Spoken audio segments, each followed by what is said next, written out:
Plastic వినియోగిస్తే కఠిన చర్యలు తీసుకుంటామని పలాస కాశీబుగ్గ మున్సిపల్ కమిషనర్ రాజగోపాలరావు హెచ్చరించారు. రాష్ట్ర ప్రభుత్వ ఆదేశాల మేరకు ఫ్లెక్సీలను నవంబర్ 1 నుంచి పూర్తిగా నిషేధిస్తున్నట్లు Palasa Kasibugga municipal commissioner T Rajagopalarao స్పష్టం చేశారు. ఇప్పటికే ఫ్లెక్సీ తయారీదారులతో సమావేశం ఏర్పాటు చేశామని కూడా చెప్పారు.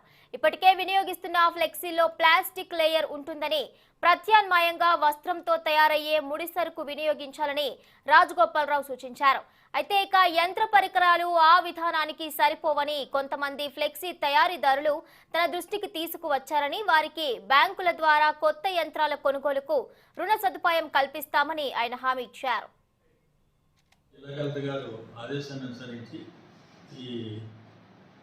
ఆనరబుల్ ఎన్జిటి గైడ్లైన్స్ ప్రకారంగా మనకి 120 మైక్రాన్స్ మనకి జనవరి 2023 నుంచి నిషేధించడం అనేది మా డైరెక్టర్ ఆఫ్ మున్సిపల్ అడ్మినిస్ట్రేషన్ అలాగే చీఫ్ సెక్రటరీ గారు మేడం గారు తాలూకా ఇన్స్ట్రక్షన్ అనుసరించి మన పలాస కాశీబుగ్గ మున్సిపాలిటీలో జనవరి 23 నుంచి 120 మైక్రాన్స్ ప్లాస్టిక్ని పూర్తిగా నిషేధించడం జరిగింది.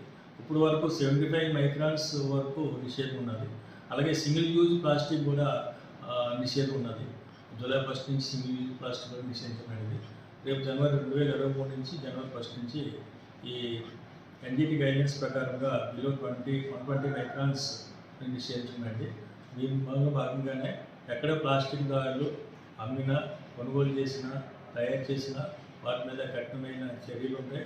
భారీ పెనాల్టీ కూడా విధించడం జరుగుతుంది. వాటి మీద మున్సిపాలిటీ పరంగా అవేర్నెస్ ప్రోగ్రామ్స్ కూడా కండక్ట్ చేయడం జరుగుతుంది. మైక్ అనౌన్స్మెంట్ కూడా చేయడం జరిగింది.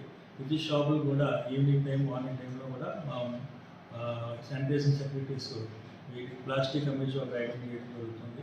ఈ పూర్తి స్థాయిలో అరికట్టాలంటే ప్రజలు కూడా సహకరించి ఈ మ్యానుఫ్యాక్చరింగ్ యూజ్ కానీ అట్లా తయారు చేయడం కానీ ఏదైనా విషయం ఉంటే మాకు దృష్టికి తీసుకుని కానీ ప్రజలు సహకరిస్తే